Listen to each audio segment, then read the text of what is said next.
नमस्कार, जागो जनमत से मैं हूं नेहा आपके साथ। खबरों की दुनिया में क्या घटा क्या बीता, जानिए हमारे साथ। जोधपुर एसीबी की एक और कार्रवाई।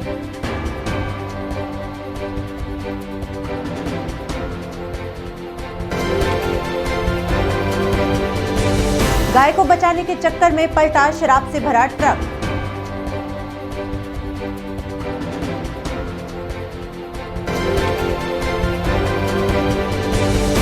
कोटा में पत्नी की मौत का गम नहीं झेल पाया एक व्यक्ति, फांसी पर लटक कर लगाया मौत को गले।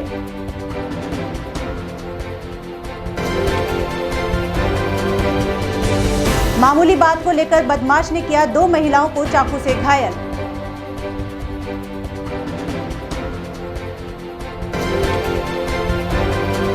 अब जानिए खबरें विस्तार से। जोधपुर एसीबी को गोपनीय सूचना के आधार पर आरएस भर्ती मामले में इंटरव्यू में एक अधिक नंबर दिलवाने की मांग को लेकर दी राशि को लेकर वापस बाड़मेर जाते वक्त 3 लोगों को कल्याणपुर के पास रुकवाकर 20 लाख की राशि बरामद की। एसीबी के डॉक्टर विष्णुकांत डीआईजी ने बताया कि हमारे गोपनीय सूत्रों से कल हमें पता चला कि 2 व्यक्ति बाड़मेर से पूर्व में आरएस इंटरव्यू में अधिक नंबर दिलवाने के लिए दी राशि को वापस लेकर जा रहे हैं, जिसको लेकर हमने ग्रामीण एसीबी ग्रामीण के एडिशनल एसपी भोपाल सिंह लखावत द्वारा कल्याणपुर के पास रोका गया तथा वहां पर गाड़ी को सर्च किया, जिसमें 20 लाख रुपए नकद मिले तथा 3 लोगों को एसीबी ने पकड़ा, जिसमें मुख्य दलाली सरकारी स्कूल का प्रिंसिपल जोगाराम कर रहा था। पूछताछ में पता लगा दलाल किसनाराम ने पूर्व में दिया पैसा वापस लेने आए थे, जो इंटरव्यू से पूर्व में किसनाराम को दिए गए थे ताकि इंटरव्यू में अधिक नंबर दिला सके, लेकिन प्रत्याशी को इंटरव्यू में उनकी अपेक्षा के अनुरूप मार्क्स वो नहीं दिलवा पाए।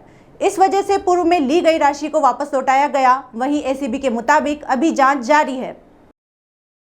कल हमारे पास गोपनीय सूचना से यह ज्ञात हुआ था कि कोई 2 व्यक्ति बाड़मेर से पूर्व में रिश्वत की राशि जो दिए गए थे, जो कि आरएस इंटरव्यू में नंबर दिलाने के नाम पे थे, उसको वापस लेकर के वापस बाड़मेर की तरफ जा रहे हैं।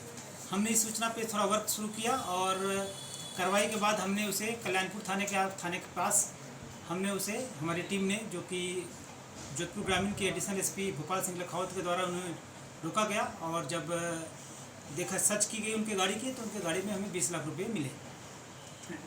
और पूछताछ में जो बातें सामने आई है उन बातों में ये है कि कैंडिडेट के चाचा जी, जो कि ठाकराराम नाम का है, वो और जोगाराम सहारण नाम का एक व्यक्ति, जो कि बाड़मेर से जोधपुर किसनाराम के व्यक्ति से पैसे वापस लेने के लिए आए थे।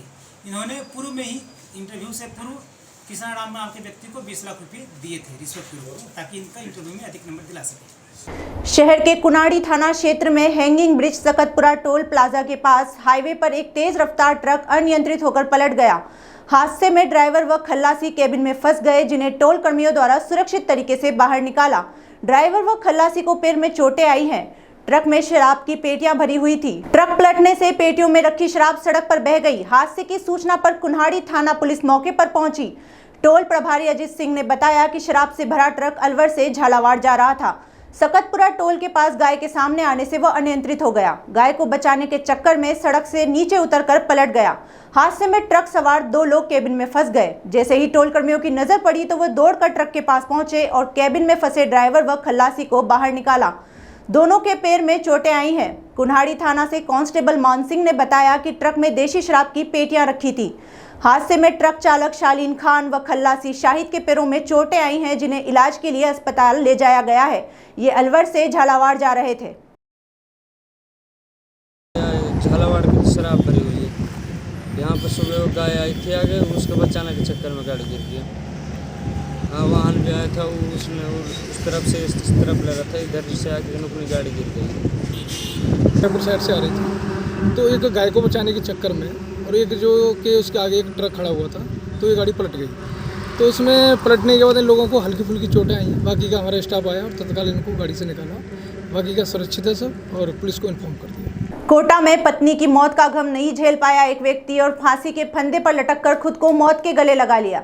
मृतक 50 वर्षीय राम प्रसाद माली सोगरिया की नई बस्ती का निवासी था। राम प्रसाद की पत्नी की करीब 1.5 माह पूर्व मौत हुई थी। मौत के बाद से ही राम प्रसाद मानसिक तनाव में था। रामप्रसाद ने अपने ही घर में फांसी का फंदा लगाकर आत्महत्या कर ली। एमबीएस अस्पताल की मोर्चरी में रखवाए गए मृतक रामप्रसाद के शव को परिजनों को सुपुर्द कर दिया गया है। फिलहाल रेलवे कॉलोनी थाना पुलिस पूरे मामले की जांच कर रही है। सोगरिया नई बस्ती में रामप्रसाद पुत्र नंदलाल जाति माली उम्र 50 साल निवासी नई बस्ती सोगरिया ने मध्य रात्रि को वो काफ़ी मानसिक तनाव में था, क्योंकि 1.5-2 महीने पहले उसकी पत्नी एक्सपायर हो गई थी, इसलिए वो मानसिक तनाव में था, इसलिए उसने रात्रि को आत्महत्या कर ली। घंटाघर में मामूली विवाद को लेकर एक बदमाश ने 2 महिलाओं पर चाकू से हमला कर दिया। दोनों महिलाओं को गंभीर हालत में एमबीएस अस्पताल में भर्ती करवाया गया है। घायल महिला के बेटे शफुद्दीन ने बताया कि पड़ोस में रहने वाले राजुद्दीन ने घर के बाहर लगे पाइप को हटाने के लिए बोला था। ऐसे में परिजनों ने पाइप को सुबह तक हटाने के लिए बोल दिया था, लेकिन सुबह राजुद्दीन चाकू लेकर आया और जाहिदा पर चाकू से ताबड़तोड़ हमला कर दिया। इस दौरान बीच बचाव करने आई नजमा पर भी बदमाश ने चाकू से हमला कर दिया और फरार हो गया। वहीं घटना के बाद इलाके में भी हड़कंप मच गया। परिजनों की तरफ से बदमाशों के खिलाफ मकबरा थाने में मुकदमा दर्ज करवाया गया है, जिस पर पुलिस ने जांच शुरू कर आरोपी की तलाश शुरू कर दी है। राजू है। हाँ राजू नाम है, अकेला ही है वो। 2 लेडीज़ के मारे। 2 लेडीज़ और एक हाँ, और एक हमारी चाची है। दोनों के बीच बचाव कराया उसने, तो इसको भी बोली तू भी हट जा, उसको भी मार के भाग गया हो। तो रियाजुद्दीन नाम का एक आदमी है, उसने 2 नजमा के और मम्मा के चाकू से मारा है। ये हॉस्पिटल लेके आए। क्या बात सामने आई? क्या कल तो कुछ हुई छोटी मोटी बात इस बात को लेकर। कोटा के महावीर नगर थाना इलाके में कचरा डालने की मामूली बात को लेकर देर रात को 2 पक्षों के बीच खूनी संघर्ष हो गया। एक पक्ष के बदमाशों ने तलवार व धारदार हथियारों से हमला कर दूसरे पक्ष के 5 लोगों को घायल कर दिया। घायलों को कोटा के एमबीएस अस्पताल में उपचार के लिए लाया गया। इस हादसे में जितेंद्र, उसका भाई दीपक, 2 नाबालिग बालिका और एक महिला को चोटें आई, जिनको एमबीएस अस्पताल में उपचार के लिए लाया गया। वहीं दोनों पक्षों की ओर से थाने में शिकायत दी गई है, जिसके आधार पर पुलिस मामले की जांच कर रही है। महावीर नगर थाना अधिकारी भवानी सिंह ने बताया कि कचरा फेंकने मामले में केशवपुरा गुजराती बस्ती निवासी 2 पड़ोसियों के बीच झगड़ा हुआ था, जिसके बाद देर रात को एक पक्ष ने दूसरे पक्ष के घर में घुसकर तलवार व डंडों से हमला कर दिया। इस मामले में आरोपियों की गिरफ्तारी के प्रयास किए जा रहे हैं। हाँ, महावीर नगर थाने के अंदर गुजराती मोहल्ले में कचरे को लेकर के 2 आपस में परिवार के बीच में झगड़ा हुआ था। इसमें लाठी है, तलवार बाजी से लड़ाई हुई थी इनकी। जो घायल हैं, मजलूब हैं, उनको हमने यहाँ पर प्राथमिक उपचार के लिए एमबीएस हॉस्पिटल लिखा है। तरफ से हमें रिपोर्ट प्राप्त हो चुकी है। इस पर अभी प्रकरण दर्ज करके अनुसंधान किए थे। हाँ, उनको सभी को सुबह है, हम अभी तलाश कर रहे हैं। WCARU कोटा का आज उमरावमल पुरोहित सभागार में दूसरे दिन भी कोविड वैक्सीनेशन कैंप लगाया गया। यूनियन के महामंत्री मुकेश गारव ने बताया कि अब तक यूनियन के बैनर तले 6 कैंपों में 3000 से ज्यादा लोगों को कोरोना की पहली व दूसरी डोज लग चुकी है। कोटा मंडल के 16000 से ज्यादा कर्मचारियों में से लगभग 90% का वैक्सीनेशन हो गया है। सरकार का ये जो टीका लगाने का रेशो है कि फर्स्ट डोज 30% को तथा 70% सेकेंड डोज लगे, इससे कई बार डोज बचकर वापस चली जाती है, जिससे कि लोगों को निराश होकर लौटना पड़ता है। इसे परिवर्तित कर जो भी व्यक्ति पहले आए उसे टीका लगाना चाहिए, ताकि सभी का वैक्सीनेशन हो सके। West central railway employees union द्वारा अभी तक ये 6वां वैक्सीनेशन का कैंप आज आयोजित किया है और लगभग हम 3000 के आसपास लोगों को वैक्सीनेशन का काम कर चुके हैं। West central railway employees union का मकसद है कि जल्दी से जल्दी लोगों का वैक्सीनेशन हो, ताकि जो 3rd लेयर कोरोना की जो प्रस्तावित है उससे लोग बागों की ज़िंदगी बच सके। कोटा शहर में हर मानसून सत्र के दौरान मगरमच्छ का आतंक देखने को मिलता है। इस बार भी बारिश का मौसम शुरू होने के साथ ही शहर में मगरमच्छ शहरवासियों में अपना खौफ पैदा करने लगे हैं। आज सुबह चंबल नदी किनारे स्थित बालिता क्षेत्र की हरिजन बस्ती के बीच में 6 फीट लंबा मगरमच्छ आ गया। ये मगरमच्छ एक मकान के पीछे घूम रहा था। सुबह लोग सोकर उठे तो उस पर नजर पड़ी। आबादी क्षेत्र में मगरमच्छ को घूमते देख लोगों के होश उड़ गए। बस्ती के लोगों ने हिम्मत दिखाते हुए कड़ी मशक्कत करते हुए उसे काबू में किया और बस्ती के युवाओं की टीम ने उसे सुरक्षित पकड़ा।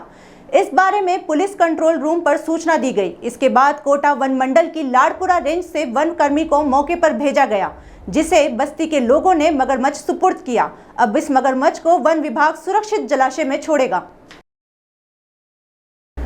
कोटा जिले के रनौदिया में पिछले दिनों हुए उपचुनाव में निर्वाचित हुई सरपंच मौसमी बाई ने पंचायत में पदभार ग्रहण कर लिया है। इस दौरान पंडित ब्रजेश शर्मा ने मंत्र उच्चारण करके विधिवत तरीके से पदभार समारोह कार्यक्रम का आयोजन किया, जिसमें पूर्व सरपंच हजारी बाई ने फूल माला पहनाकर व शाल ओढ़ाकर पदभार संभलाया और सरपंच की सील देकर ग्राम विकास अधिकारी सुरेश सेन ने रोकड़ आदि पर हस्ताक्षर करवाए। राष्ट्रीय मीणा छात्र संगठन ने तालेड़ा उपखंड अधिकारी को ज्ञापन सौंपा है। दिए गए ज्ञापन में बताया कि आंबागढ़ का किला जयपुर, जो कि मीणा जाति की सामाजिक सांस्कृतिक धरोहर है, मीणा शासकों द्वारा बनाया गया है। कुछ दिनों पहले यहां कुछ असामाजिक तत्वों द्वारा मंदिर में स्थित मूर्तियां तुड़वा दी गई तथा आंबागढ़ किले पर भगवा झंडा लगवा दिया, जिसको गंगापुर सिटी विधायक रामकेश मीणा व मीणा जाति के अन्य लोगों को बुलाकर जिन्होंने झंडा लगवाया था उन्हीं से ये झंडा उतरवाया। यह सिर्फ मीणा जाति की धरोहर पर कब्जा करने और हमारी संस्कृति को खत्म करने के लिए किया गया था। विधायक रामकेश मीणा पर लगे सारे आरोप गलत हैं और हम सभी मीणा जाति के लोग व समाज उनका पूरा समर्थन करते हैं।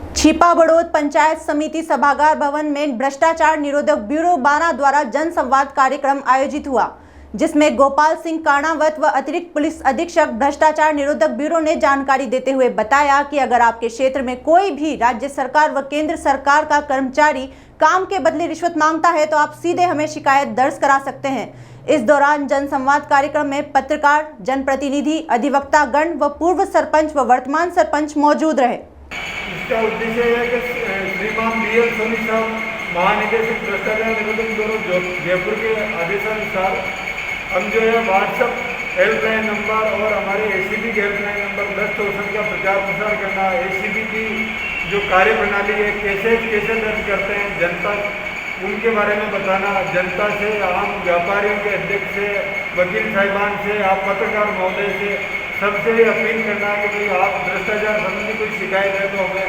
12 ACB पे हमें जो शिकायत करें हमें सूचना देवे, जिससे हम भ्रष्टाचार निवारण अधिनियम में कार्रवाई कर सकें। आर्य समाज कोटा एवं कोटा अभिभाषक परिषद के संयुक्त तत्वाधान में जिला एवं सत्र न्यायालय परिसर में 104वीं यथरज्ञ यात्रा निकाली गई।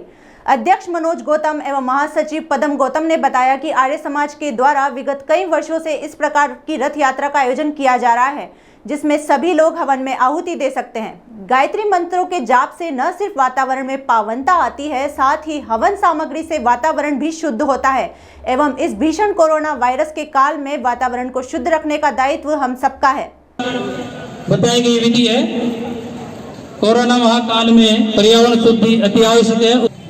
पर्यावरण की शुद्धि के लिए और कोरोना महामारी से जो विश्वव्यापी महामारी है जिससे पूरी मानव जाति संकट में आई हुई है, उसके कल्याण के लिए और उससे मुक्ति के लिए यज्ञ किया जा रहा है। यज्ञ से वातावरण की शुद्धि भी होती है, आत्मा की शुद्धि भी होती है और प्रभु से ये कामना भी होती है कि वो हम सबको इस महामारी से मुक्ति दिलाए।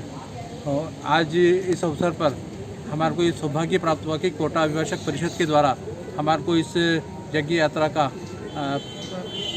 यजमानी का हमारे को सौभाग्य प्राप्त हुआ। ये थी खबरों की दुनिया से अभी तक की खबरें। आप देखते रहिए जागो जनमत। धन्यवाद।